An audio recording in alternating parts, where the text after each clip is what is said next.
Welcome to the Find Your Leadership Confidence podcast with Vicki Nedling.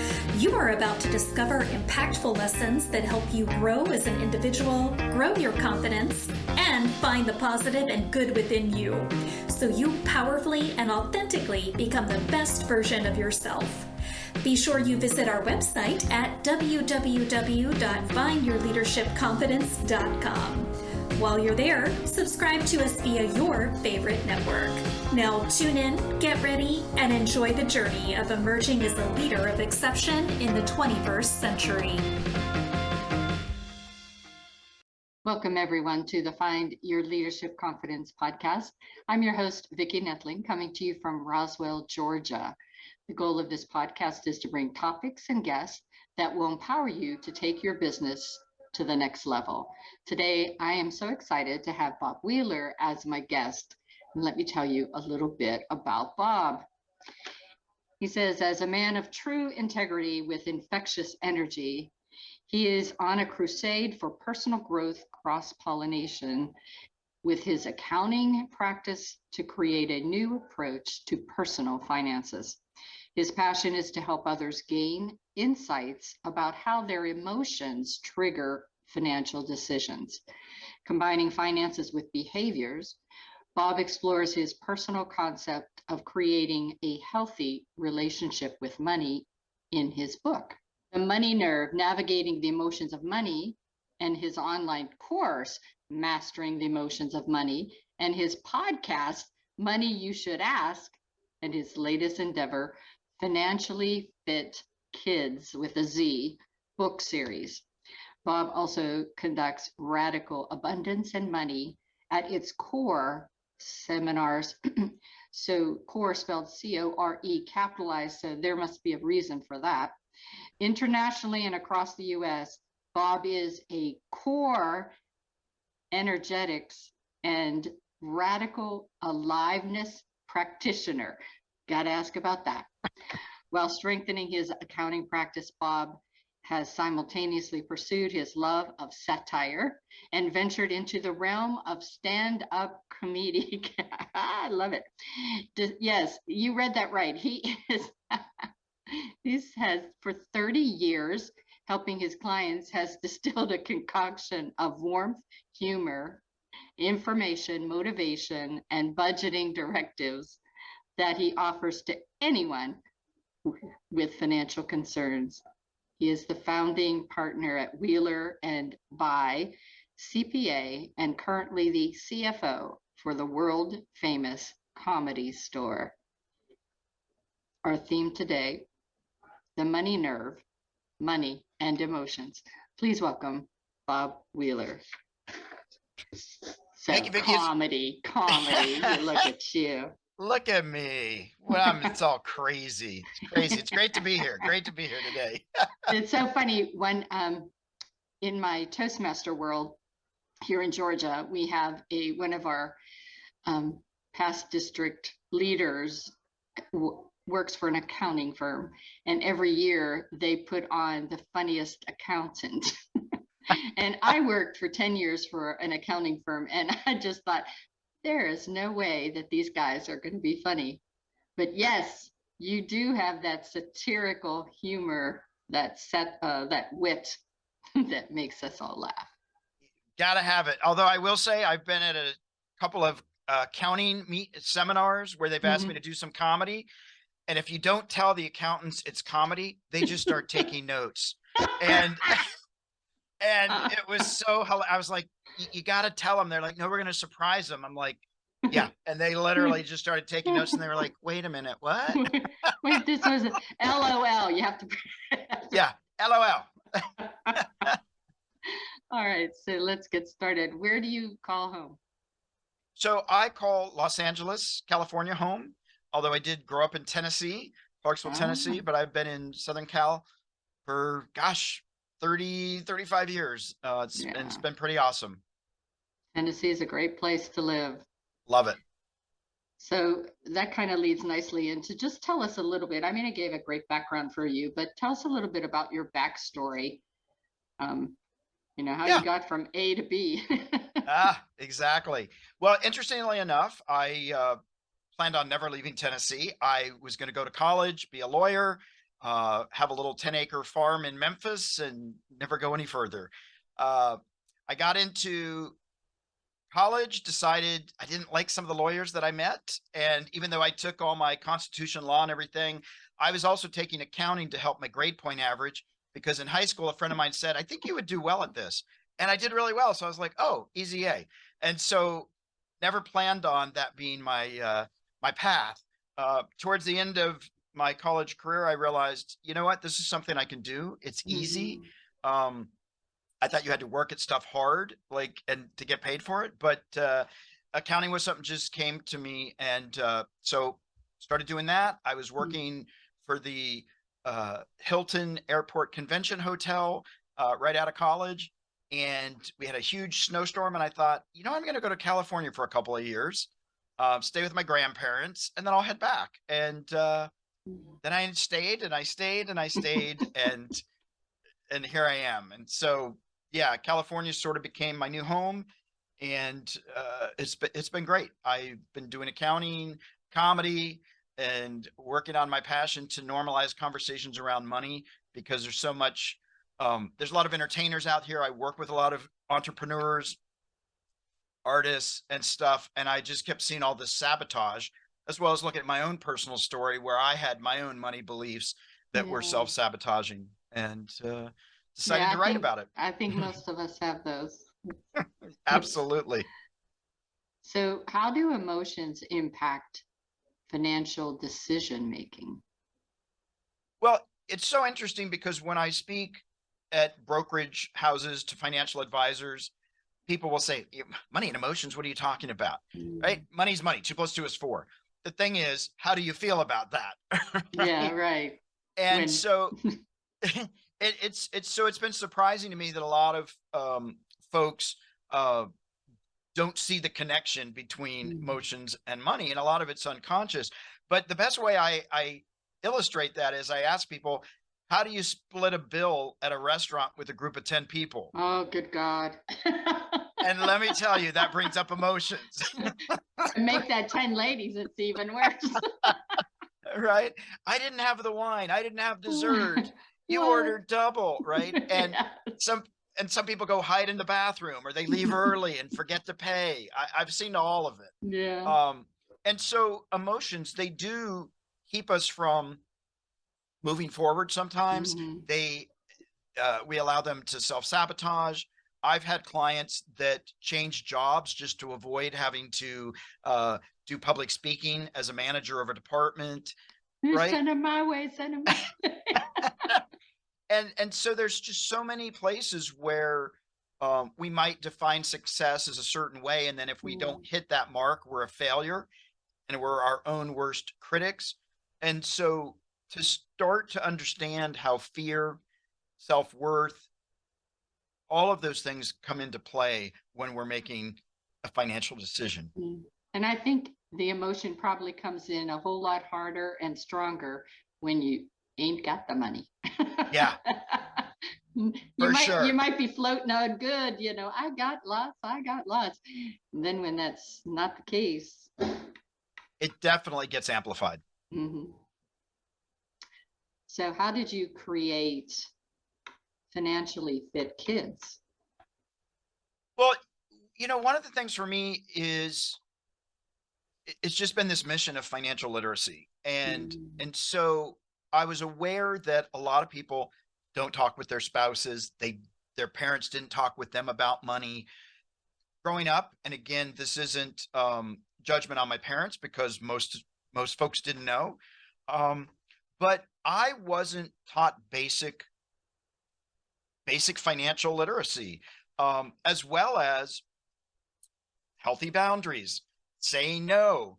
If my parents said, what do you decide? Like, whatever I picked, I had to live with it. I didn't know I could actually change my mind or say, I need to think about it. And so I wanted to create these books for young kids, 4 to 6, 4 to 7, that have stories. Like the first book is about a kid that wants a dog. And who doesn't want a dog? It's a dog. but then you've got to pay for the dog. You've got to play with the dog. You've got to, there's all kinds of expenses. You got to feed a dog.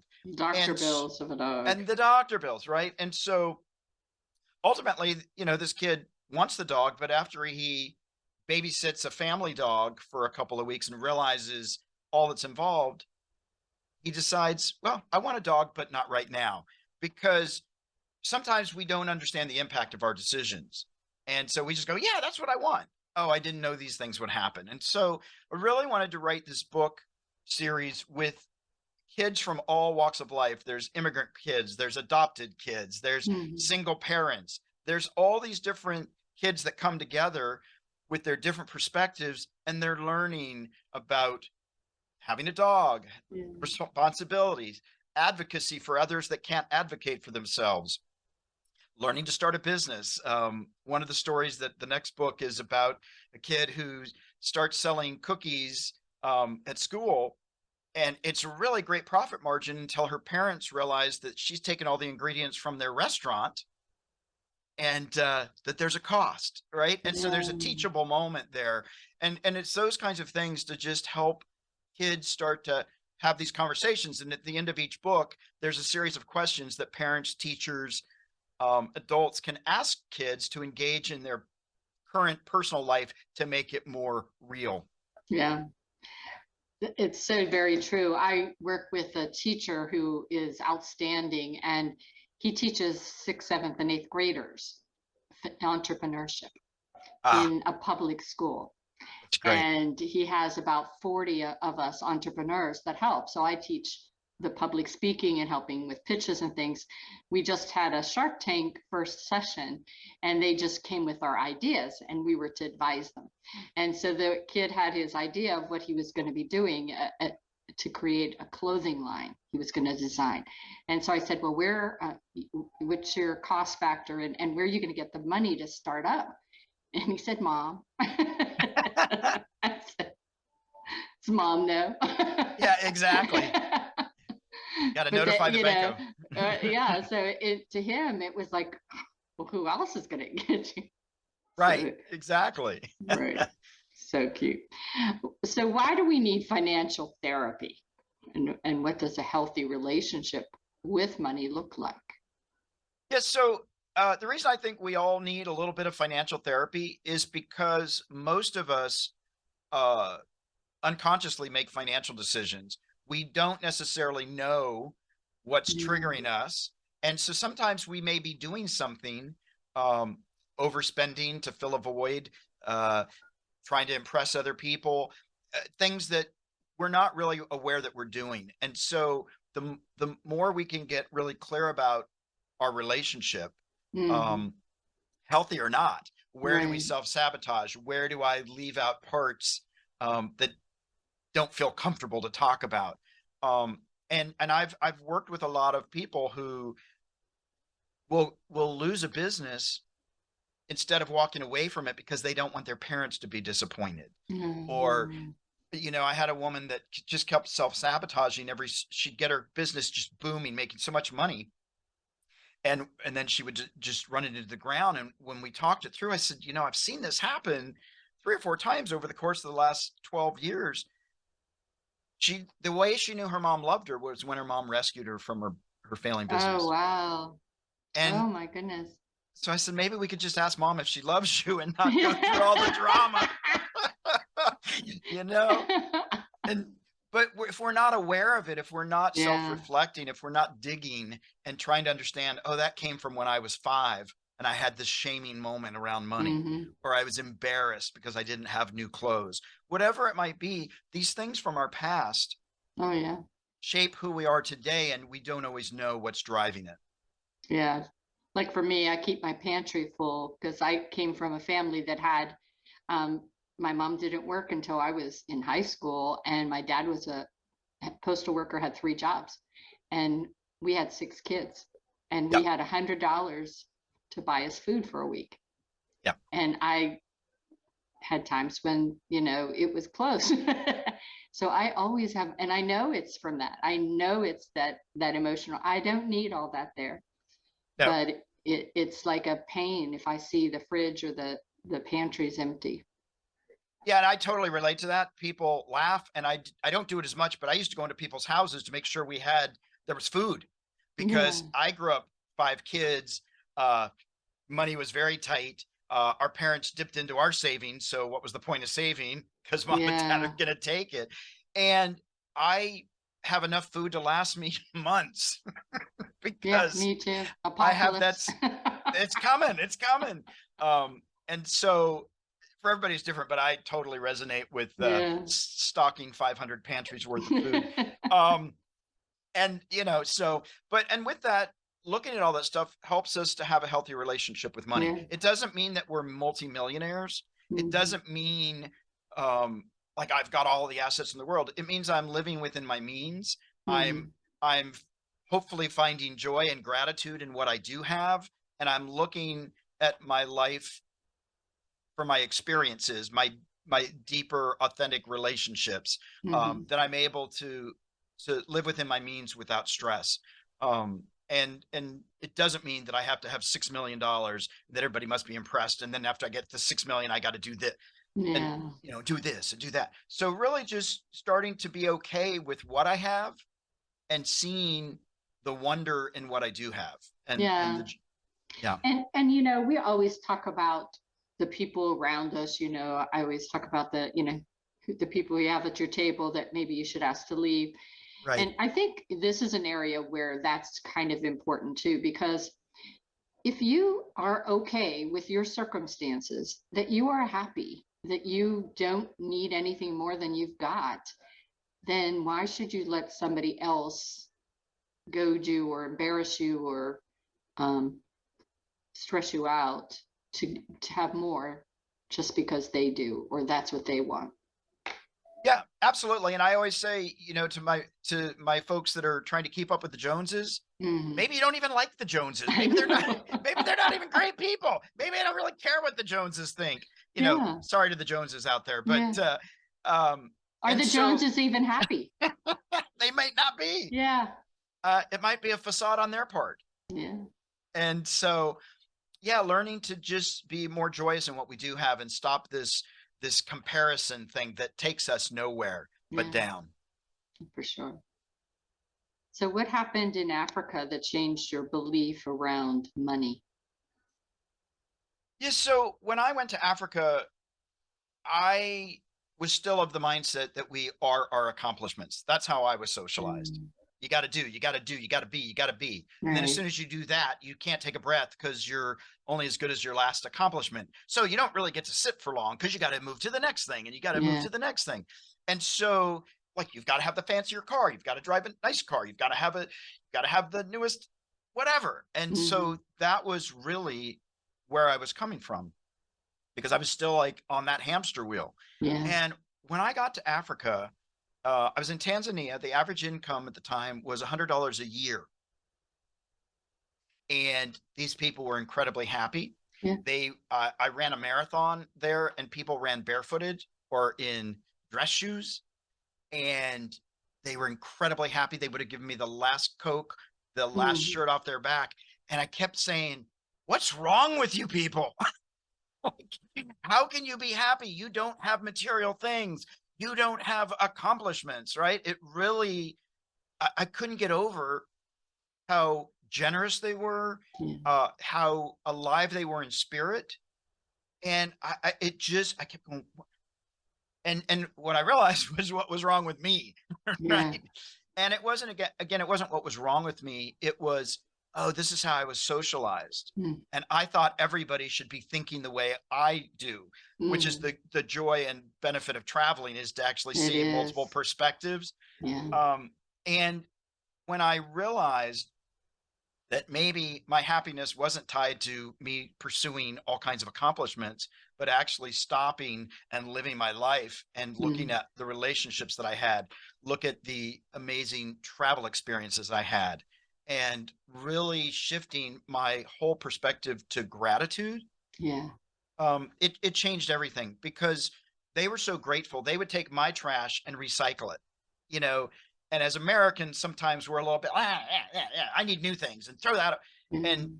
didn't see the value. And so I really appreciated their spirit of gratitude. Oh, so good. So you're a finance expert. How and why did you get involved in comedy and become the CFO of the world famous Comedy Store? Well, That's got to be a great story. well, it's a trippy story. It's a unique story. I came to LA and I was taking some comedy classes because people would always say, "Oh, you're funny." And I used humor as a way to deflect and also as a way to educate with my clients. I used humor to tell a story that sounds similar to them, but it's not them. And then they would say, "Oh, I think I do that." Oh, maybe you do. Oh, I didn't even get the connection, right? But it's a great way to disarm people, right? Yes. And people can laugh a little. And so I was taking these classes and some good friends of mine said, Bob, you keep taking all these comedy classes. When are you actually going to do something? Like, get out and do something. Nobody's going to discover you doing comedy in the back office of the accounting firm. Like, what? And so I started doing sketch comedy, started doing stand-up comedy, and I got part of this troupe. People thought it was funny, started doing stand-up. It went really well. And I was running a show at the Comedy Store. Couple of years I was running the show, and unbeknownst to me, the Comedy Store was in financial straits. It was bad. And because they're not finance people. They're comedians. They're comedians. And Mitzi Shore was a woman the comedy world is a lot of men. And so Mitzi was fighting against that because she was this female owner and people didn't want to see her succeed. And so she called me up and she said, "Mom, this is Mitzi Shore and the store's in trouble and you got to help us out. You got to help us out." And I'm like, "I'm a comic, Mitzi. I'm a comic. I just, the accounting pays the bills, but comedy is what I wanted to do." And basically they had about $100,000 worth of tax liens from payroll that had not been paid. Wow. And the IRS was getting ready to shut their doors. And she had some health issues and people had just sort of bailed on her and she was just sort of struggling. And because all my friends were comics and I was a comic, Comedy Store had 3 showrooms, which most clubs don't have. And I thought, I got to help. I didn't really want to, but I got to help. And so what happened was, I got involved. And because I was a CPA, the banks took me serious. The IRS took me serious and I worked out payment plan and I was able to get some refinancing and so it took us a bit of time to get out of that hole. But I can say today the club is thriving. When the pandemic hit, we had money in the bank to pay the employees for a year and a half out of our reserves. And so I feel really privileged and honored to have been with the club so long and hoping, to know that I got to make an impact. So that's was awesome. Such a good story. Yeah. And you would have hated to see the Comedy Store go. Oh my God, I couldn't let it go under my watch. Can you imagine? No. The Comedy Store failed. Bob Wheeler drove it into the ground. So no, I had to make it succeed. For sure. So it is time now for us to give the rapid fire. I have 4 questions for you. So you talk about baby steps a lot. What happened in Nepal when you were trekking to Base Camp Everest? So I had been before. I hadn't gone to base camp, but I'd been to Nepal. We didn't get there the first time, but I was determined to get there the second time. I brought up some friends of mine, and the first day we started hiking and everybody said, "You know what, this is a lot. Let's just go back and stay in Kathmandu and get massages and call it a day." I'm like, I spent a lot of money. I'm getting my money's worth. I'm going to base camp, but I didn't know what to do. And so in that moment of panic, I said, "Hey, you know what, everybody, let's do this. Let's just negotiate to hike another hour. And at the end of each hour, we're going to decide as a group whether we continue or we go back." And we did not focus on getting to base camp. We only focused hiking an hour. And so we did that for 3 days. We would hike every hour. We would stop. I had a little timer on my clock, on my phone, and that's what we did. And by the 3rd day, everybody was like, "All right, we can do 2 hours. We can do 5 hours." Ultimately, we made it to base camp. But because we did it in baby steps, it was digestible. I only had to get to that rock or that tree, not that I had to get 4 mountains over to get to base Yeah. camp. And so I just found that for most of us, when we can take things in digestible bites, Yeah. it's so much more palatable. It's easier to swallow, and we don't have to do it all in a day. Yeah. We've got to learn to get from A to B instead of A to Z. Yep. That's something that all entrepreneurs need to remember, that you don't have to do it all in a day, or No. that, if the first year is when a lot of people quit. Yeah. But if you just do that, I'm just going to see how it goes this 4 weeks, just a Yeah. month. Let's Just see a how it month. goes. Let's see how it goes. Oh, okay. I didn't go to jail or anything, so let me do another month. Exactly. I'm still Yeah. here. So I think that's true in everything, even, weight loss, or I'm going to change a habit. If you just Right. do little things every single day, it That's just right. happens. Yeah, absolutely. So what is one of the biggest challenges that you've ever had to overcome besides going to that base camp? I think probably the biggest challenge I ever had was having to do my personal work. Hmm. Actually having to look at all the warts and all the places where Yeah. in my mind I wanted to be this person who could go out and speak and impact people, but the reality was I was a terrified person. Mm. I had experienced a lot of trauma as a kid. Yeah. A lot of my decisions were, is this going to kill me? And it felt Mhm. very real in those moments. And so one day once, I woke up in the middle of the night and I was just getting this message, you need to be ready. Mm. And I didn't know what I was needed to be ready for, but I started doing Toastmasters. I started taking kickboxing and martial arts. And I just started trying to figure out all the things that I was afraid of and started just going, I'm going to move towards that one. I'm going to move towards that Mm. fear. I'm going to move. And it was actually terrifying. And, but for me, and I think for all of us, we have to go through the fire, not around it, Mhm.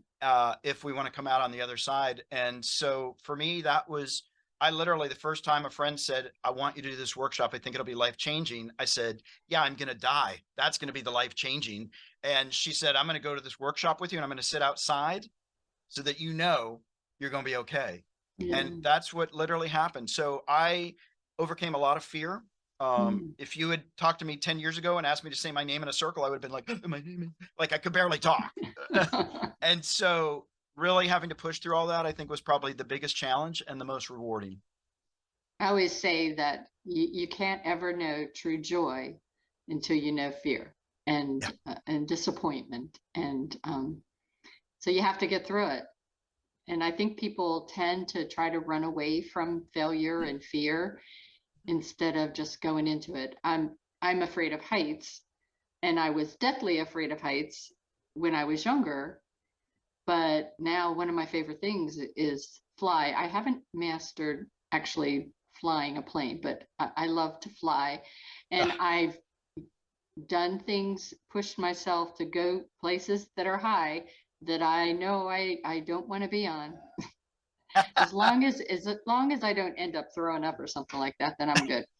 But so roller coasters are still not my friend. I will go on them, but they're still not my friend. Love them. But Love them. yeah, I know my husband does too, so it's tough for him. But anyway, I think that's important that you do Yeah. push yourselves. Yeah, absolutely. Absolutely. So we talked about your biggest challenge, but what do you think is your greatest accomplishment to date? My greatest accomplishment to date, I think I would say that I'm really proud of the fact that I built an accounting firm from nothing Mm. into over 1,000 clients. We have 15 staff people. And about 3 or 4 years ago, I brought on a business partner and we had to move offices. Our building forced us to move to the next floor. And I was down in my old offices that I had built and I had just expanded and we Yeah. doubled capacity. And I was looking at everything and she came down to get something because we were in the same building. And she said, what's going on? I said, well, I'm just sort of sitting here taking all this in. I started out with 1.5 employees Yeah. with folding tables, and it's built into this thing. And she said, I want to tell you, she said, I could never do what you did. Like, I bought into this practice, but you started a practice from nothing and built it. She said, I can come in and help make it better, but what you did, not a lot of people can do. And I feel really proud of that, because it wasn't necessarily how I envisioned it. And I just focused on, okay, I've got some more clients. Let me build some more staff. Let me expand the offices. It organically happened. But I have to say, I'm really proud of that. We have a lot of clients that have been here with me 20, 25 years. And we have so many referrals that we are in the position that we get to turn people away if necessary. And, for me, I think that was, like, I feel really proud of that. Yeah, and you used the baby step theory. And I used the baby step theory. There you go. Absolutely. So now what's the next journey that you have? What's the next path? Well, we've got the podcast going on. We've got the online course. I've got the children's financial literacy series that I'm loving. Yay. And I actually, the newest endeavor is we've just launched a clothing line called Hero Basics.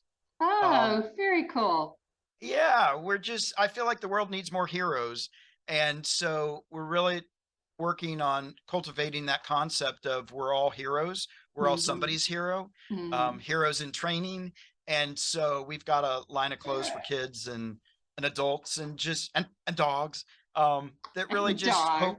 And dogs, you can't forget the dogs, eventually the cats, but really just trying to embody and encourage people to find that hero spirit, a little more compassion, helping people that need help. And so I'm excited about that. We've gotten a lot of really positive feedback. And so we've just launched that this week. So I'm a 2-time participant in Darren Hardy's Hero's Journey. And that actually is what inspired me to launch a couple of my training courses on leadership, because I was so inspired with what he was teaching, and it was so aligned with how I found being a leader was effective. So so we have that in common. We both love the hero aspect of it. Absolutely. I'm not sure if you're familiar with Joseph Campbell. Yeah, I am. Yeah. The Hero's Journey. And so I really studied Joseph Campbell and his whole series. And it's just, we all need that. We all need the hero. And we all have to be our own hero, Yep. So I'm a Oma, I'm a grandma. And so I'm trying to be that hero to my grandbabies too. Awesome. They need it. I know. They do. They do. All right, it's time now for me to share my screen. So if you are just listening in, you should have gotten a paper and pencil earlier than this, but if you haven't, go and grab that right now. I'm going to share my screen, but I will read for you the website information. You can get all this information on my YouTube channel. If you've not subscribed, you should, please do. Also on my website, Find Your Leadership Confidence. So we have themoneynerve.com. That's the TheMoneyNerve.com. Themoneynerve.com is his website. Social media, he's on LinkedIn, finding by his name, Bob Wheeler. Facebook is The Money Nerve. Instagram, Money You Should Ask. And YouTube is Money You Should Ask, initial capped. Twitter is The Money Nerve. Pinterest, just search for Bob Wheeler. And TikTok, he is at Bob Wheeler.